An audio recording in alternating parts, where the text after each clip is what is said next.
बात उन दिनों की है जब मैं प्रमोशन और ट्रांसफ़र पर पंजाब के नंगल शहर से चंडीगढ़ पहुंचा था। कंपनी ने मेरे लिए सेक्टर 8 में एक अच्छे मकान की व्यवस्था कर दी थी। मकान में कारपेट ग्रास का लॉन था, खूबसूरत फूलों की क्यारियां थी। नए मकान में पहुंचने पर सामने की कोठी से लगभग 30 वर्ष की महिला किरण मुझसे मिलने आई। मुझे जब से पता चला था कि इस मकान में आप रहने आ रहे हैं, तो आपसे मिलने की बहुत उत्सुकता थी। आप आपका इस शहर में स्वागत है। मैं सामने वाली कोठी में अपने पति और एक छोटी बच्ची राखी के साथ रहती हूँ। मैं खुश था कि कोई साथ तो मिला। मेरी पत्नी वीना गर्भवती होने के कारण अपने मायके नंगल में ही रुक गई थी। मैंने किरण को बताया, मेरी पत्नी अभी नंगल में ही है, डिलीवरी के बाद चंडीगढ़ ले आऊँगा। किरण थर्मस में चाय लेकर आई, चाय को 2 कप में डालते हुए बोली, आशा है आपको चाय पसंद आएगी। मैं चाय अच्छी बना लेती हूँ। मेरे पति उमेश को मेरे हाथों की बनी चाय बहुत अच्छी लगती है। यह कहते हुए वह जिस सोफे पर मैं बैठा था, उसी पर मेरे पास बैठ गई। कांत जी, मैंने आपका नाम बाहर लगी नेम प्लेट पर पढ़ लिया है। बहुत सुंदर नाम है आपका। मैं औपचारिकता में बिल्कुल यकीन नहीं रखती हूँ, इसलिए बिना किसी हिचकिचाहट के आपके साथ बैठ गई हूँ। इससे अपनेपन का एहसास होता है।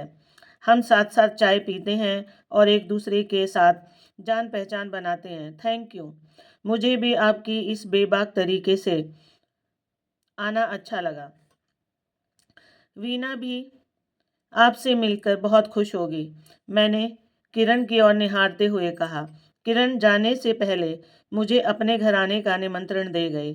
कल रविवार है, उमेश घर पर ही होंगे। कल लंच हमारे साथ ही करिएगा। मैंने हामी भर दी। मुझे अपनी पत्नी की गैर मौजूदगी खल रही थी, इसलिए किरण के परिवार से मेल झोल ने सोने में सुहागा का काम किया। किरण भी मेरी मौजूदगी से बेहद खुश रहती थी।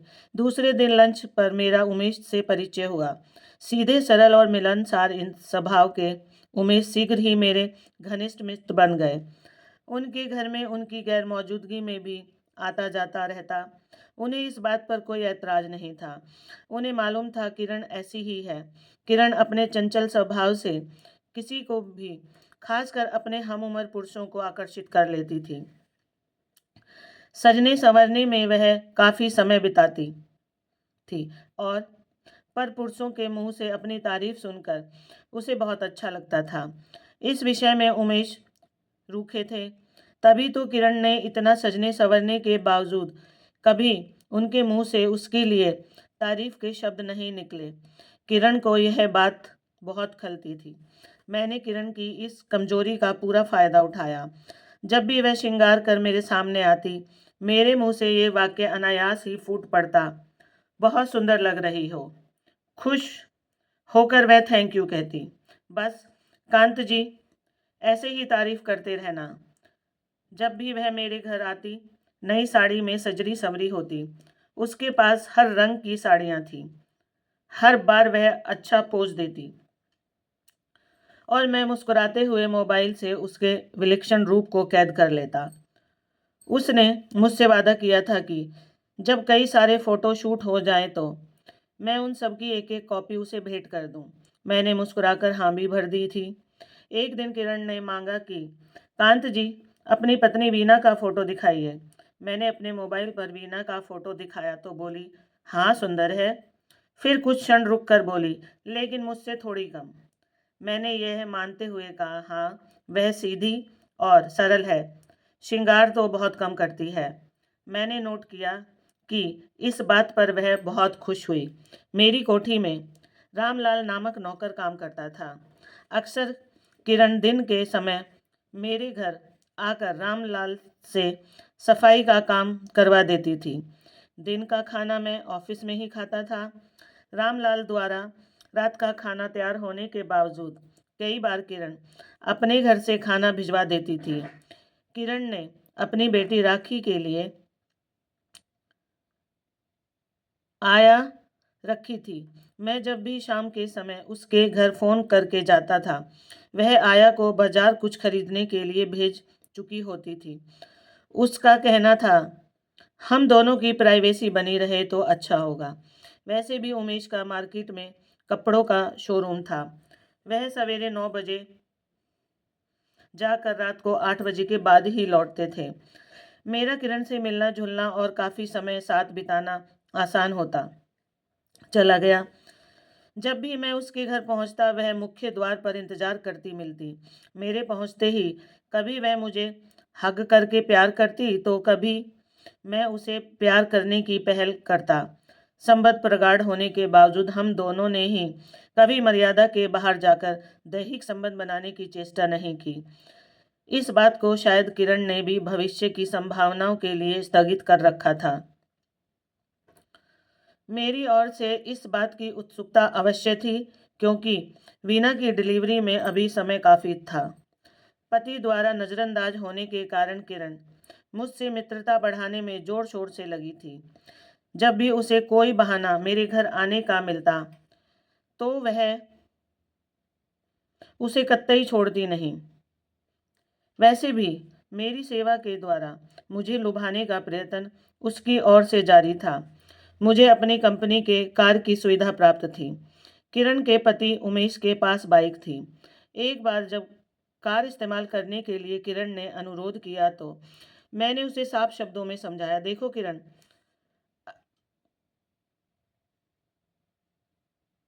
देखो मेरी अच्छी किरण, मेरी बात को अन्यथा मत लेना। मैं अपनी ऑफिस की कार तुम्हें अकेले कहीं जाने के लिए नहीं दे पाऊंगा। हाँ, कभी ज़रूरी हुआ तो मैं तुम्हें कार में अपने साथ ले जाऊंगा। वह शीघ्र ही मेरी बात समझ गई। दोबारा कभी उसने कार के लिए अनुरोध नहीं किया। एक दिन शाम के समय जब मैं ऑफिस से लौटा तो मैंने देखा ड्राइंग रूम में सेंट्रल टेबल पर एक गुलदस्ता रखा था। रामलाल से पूछने पर उसने बताया कि किरण मैम साहब रख गई हैं। कह रही थी साहब को अच्छा लगेगा, उन्हें बता देना कि मैं आई थी। मैंने मोबाइल पर किरण को धन्यवाद कहा तो वह बोली, कांत जी, जिस दिन आप गुलदस्ता उस टेबल पर रखा देखो, समझ लेना मेरी तरफ से संकेत है कि उमेश जी को घर लौटने में देर लगेगी। आप बेफिक्र मेरे पास आ सकते हो।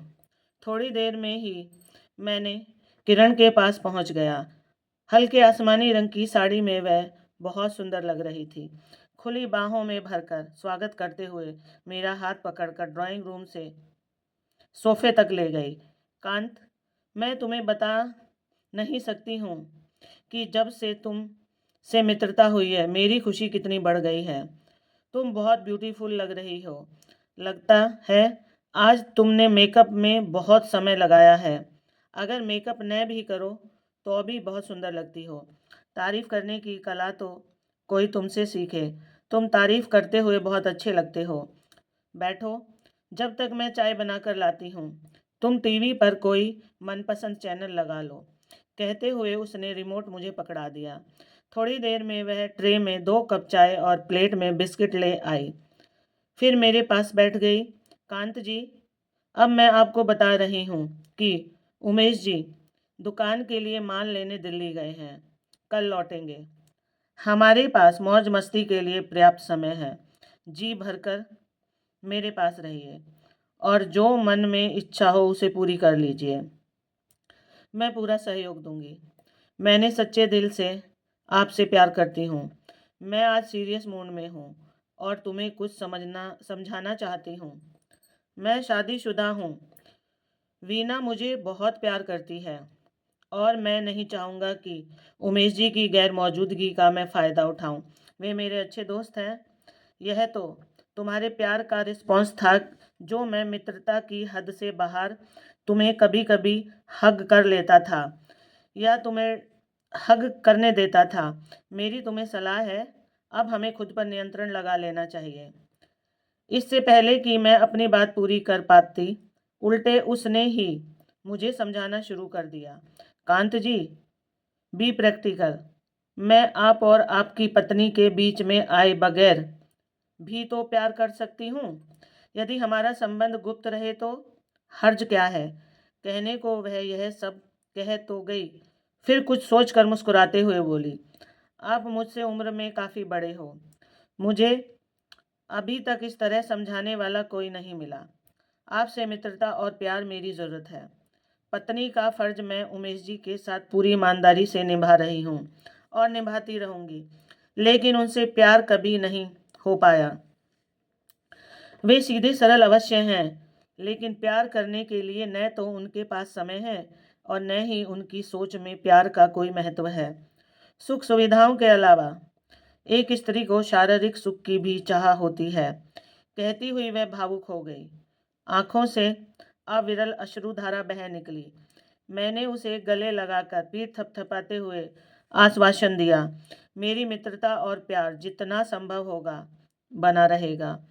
वीना की डिलीवरी के समय मैं 1 सप्ताह की छुट्टी लेकर उसके मायके पहुंच गया। उसने एक प्यारी सी गुड़िया को जन्म दिया। चंडीगढ़ लौटकर पुनः मैं अपने कामकाज में व्यस्त हो गया। किरण और मेरा एक दूसरे के घर आना जाना पहले जैसा ही था। लगभग 1.5 माह बाद वीना को उसका भाई चंडीगढ़ मेरे पास छोड़ गया। अभी वीना को देखभाल की ज़रूरत थी। किरण दिन के समय वीना के पास आ जाती और हर काम में उसकी मदद करती थी। वीना को भी किरण की बहुत वीना को भी किरण बहुत अच्छी लगी, तो दोनों जल्दी ही पक्की सहेलियां बन गईं। किरण ने उसे बताया कि उसकी शादी 20 की होते होते ही हो गई थी। पुरुषों के साथ संबंध में उसे कोई अनुभव नहीं था। उसने वीना से मेरे बारे में बेबाक तरीके से कहा, मुझे कांत जी बहुत अच्छे लगते हैं। कुदरत ने तुम्हारी जोड़ी बहुत अच्छी बनाई है। तुम सुंदर और सरल हो। वे भी प्यार पाने और देने के लिए जल्द ही लोगों की ओर आकर्षित हो जाते हैं। एक बात बताऊं वीना भाभी, कांत का दिल बहुत सहानुभूति और दूसरों की कदर करने वाला है। वीना ने संक्षेप में बस इतना ही कहा, मेरे कर्म अच्छे थे जो वे मुझे मेरे जीवन साथी के रूप में मिले। वीना के साथ परिचय होने के बाद हम दोनों मित्र परिवारों में मिठाई और उपहारों की आदान प्रदान का सिलसिला शुरू हो गया चुका। बर्थडे और शादी की सालगिरह हम दोनों परिवार एक साथ एक उत्सव की भांति मनाते थे।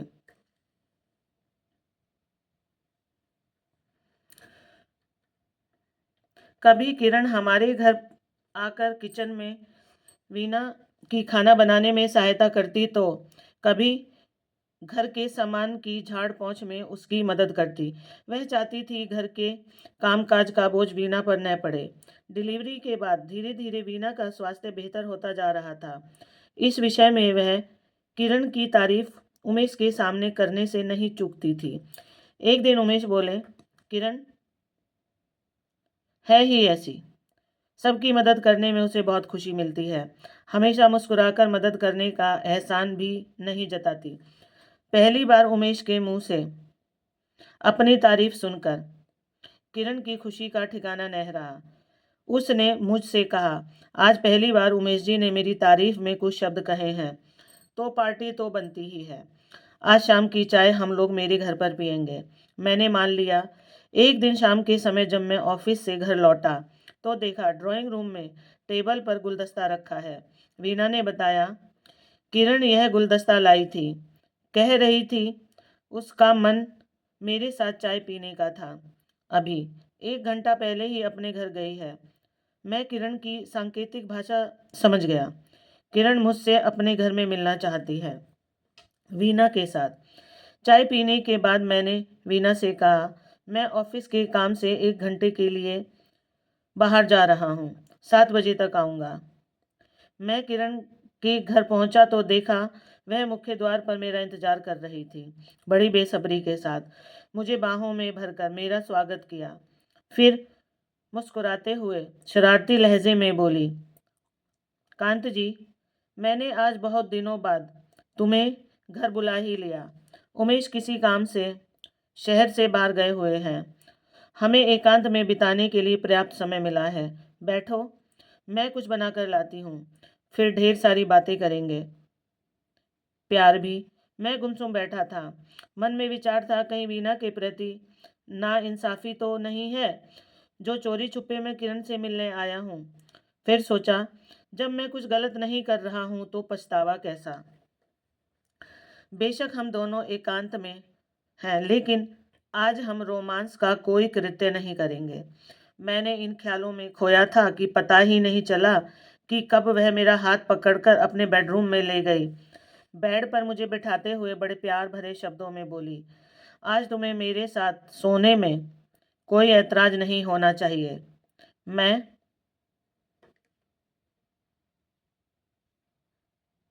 किकर्तव्य विमूढ़ बिस्तर पर लेटा शून्य में देख रहा था। तभी किरण के मोबाइल पर फोन आया। उसने अपने होठों पर उंगली रखकर मुझे चुप रहने का इशारा किया। वीना भाभी का फोन है। किरण एकांत किसी काम से बाहर गए हैं।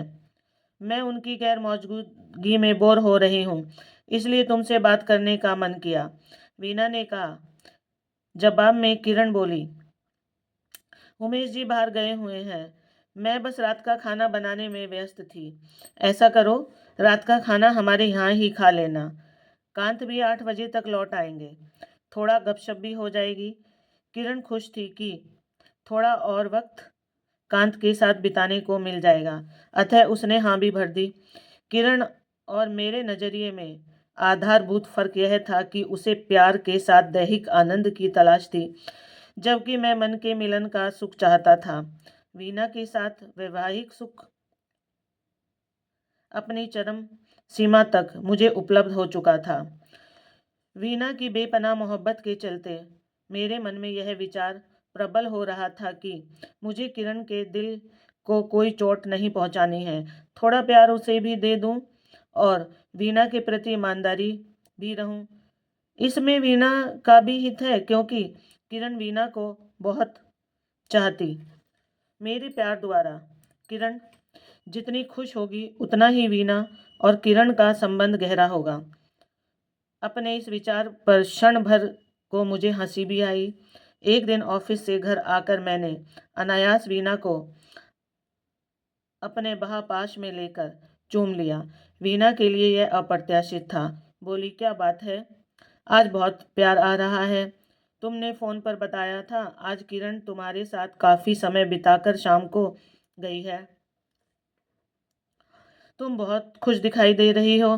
मेरी पसंद की साड़ी पहन रखी है, मेकअप भी अच्छा किया है। तुम्हें इतना सुंदर देखकर मुझे बहुत अच्छा लग रहा है। ऐसे ही हर शाम को सजी सवरी और प्रसन्न मूड में मिला करो। मैंने अपने बाहों पाश में उसे मुक्त करते हुए कहा। वीना भी बहुत खुश दिखाई दे रही थी। बोली, इतनी तैयारी इसलिए कि आज हमारी शादी की सालगिरह है। शायद तुम भूल गए हो। मार्केट जाकर हम दोनों एक दूसरे के लिए गिफ्ट खरीदेंगे, वही चाय कॉफ़ी भी पी लेंगे। नहीं, मैं भूला नहीं था। मैंने भी सोच रखा था कि कुछ ऐसा ही करेंगे। मार्केट जाकर कुछ सामान सेलिब्रेट करने के लिए ले आएंगे। किरण को फ़ोन कर लो, अगर वह भी हमारे साथ चलना चाहे तो उसे भी साथ ले लेते हैं। मैंने कहा तो वीना ने तुरंत किरण को फ़ोन कर दिया। तीनों ने रात का भोजन साथ बाहर करके सालगिरह सेलिब्रेट की। अगले रविवार वीना ने डिनर पर उमेश और किरण को आमंत्रित करते हुए उमेश जी से फ़ोन पर कहा, उमेश जी, शादी की सालगिरह वाले दिन हम लोगों ने आपको बहुत मिस किया। वह कमी पूरी करने के लिए आज रात आप किरण के साथ हमारे घर डिनर के लिए आएंगे। हाँ, कोई गिफ्ट लाने की ज़रूरत नहीं, किरण गिफ्ट दे चुकी है। शाम को उमेश जी और किरण जल्दी ही मेरे घर पहुंच गए। पहले की तरह किरण मर्चेंटा साड़ी में पूरे मेकअप के साथ प्रसन्न मुद्रा में थी। वीना के सामने मैंने उसकी तारीफ करना उचित नहीं समझा। फिर भी किरण ने पूछ ही लिया, मैं कैसी लग रही हूँ इस साड़ी में। मन ही नहीं था, फिर भी दबे स्वर में मैंने कहा, अच्छी लग रही हो। मेरे कौतूहल की सीमा नहीं थी। जब दफ्तर से आने पर मैंने वीना को एक सुंदर साड़ी में पूरे श्रृंगार के साथ देखा। इस विषय में मैंने फिलहाल चुप रहना ही बेहतर समझा। उमेश और किरण के घर पहुंचने पर वीणा ने कहा, उमेश जी, आज का विशेष श्रृंगार मैंने आपके लिए किया है। आशा है आपको मैं सुंदर लग रही हूँ। बताइए ना। चाहती हूँ 2 शब्द आप मेरी तारीफ में कहें। उमेश जी को यह सब अजीब लग रहा था, मगर वीणा के अनुरोध पर अनसुना करना भी ठीक नहीं था। अतः बोले, भाभी आप बिना मेकअप के किए भी और मेकअप किए हुए भी बहुत सुंदर लगती हैं। बस यही तारीफ। आप किरण की भी करने की आदत डाल लीजिए। कहकर उसने उमेश का हाथ पकड़ लिया और किचन की तरफ ले जाते हुए कहा, देवर जी, मैंने आपके लिए खीर बनाई है, आइए उसका स्वाद चखाती हूँ। किरण और मैं मौन और आश्चर्यचकित यह देखते रहे। जब दोनों किचन से वापस आए तो सबने एक साथ खाना खाया। चलते समय वीणा ने उमेश से बहुत आदर के साथ कहा, उमेश जी, स्त्री प्यार की भूखी होती है। उसे प्यार की अभिव्यक्ति होने पर बहुत सुख मिलता है। व्यापार की समृद्धि अपनी जगह और पत्नी परिवार का सुख अपनी जगह। मेरा कहना मानो, आज से किरण की तारीफ करने की आदत डाल लो। आखिर कब तक कांत जी किरण की तारीफ करते रहेंगे? यह काम तो अब आपको ही करना होगा। राधे राधे। आपको कहानी अच्छी लगी तो चैनल को लाइक, शेयर और सब्सक्राइब करें। धन्यवाद।